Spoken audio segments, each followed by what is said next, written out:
একজন আমেরিকান পাখি শিকারী বাংলাদেশে আসছিল একটি তোতা পাখি শিকারের জন্য এবং সে খুব সুন্দর একটি কথা বলা তোতা পাখি শিকার করে নিয়ে আমেরিকা চলে গেল এবং দীর্ঘ 1 বছর সেটিকে সে খুব ভালোভাবে যত্ন করলো, খাবার দিল এবং 1 বছর পরে তার ইচ্ছা হলো বাংলাদেশে ভ্রমণের জন্য যাবে। তখন তোতাকে জিজ্ঞেস করলো, তোমার কি কিছু বলার আছে তোমার বাংলাদেশের বন্ধুদের জন্য? তখন তোতাটি বলল, হ্যাঁ, আমার বাংলাদেশের বন্ধুদেরকে বলবে আমার মালিক আমার খুব দেখাশোনা করতেছে, আমাকে ঠিকমতো খাবার দিচ্ছে। তখন ওই আমেরিকান ব্যক্তি বাংলাদেশে এসে ওই তোতা পাখির বন্ধুদেরকে সেটি শোনালো এবং ওইখানে তার 3জন তোতা বন্ধু ছিল এবং একটি পাখি এটি শুনে ছটফট করে মারা গেল।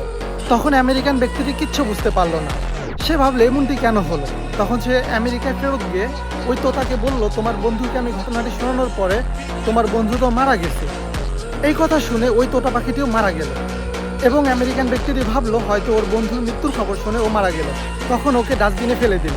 ফালার সাথে সাথে ও উড়ে একটি গাছের ডালে চলে গেল এবং তখন আমেরিকান ব্যক্তিটি বলল, এটি কি হলো? তুমি কি আমার সাথে চিটারি করলে? তুমি কেন মৃত্যুর অভিনয় করলে? তুমি তো বেঁচে আছো এখনো।